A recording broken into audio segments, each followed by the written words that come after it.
Ready. அனைவருக்கும் வணக்கம். நான் தான் இறைவன் படைப்புகளில் ஒன்று தண்ணீரை நீரிட்டு அமர்வதென்று என்னை பற்றி திருவள்ளுவர் கூறியுள்ளார். இந்த பூமியின் ஆதாரமே நான் தான்.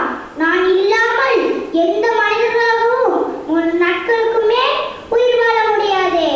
அனைத்து உயிரினங்களுக்கும் நான் மிகவும் அவசியமாவேன். நான் தங்கத்தை விட விலை உயர்ந்தவன். நான் இயற்கையின் மரமாவேன்.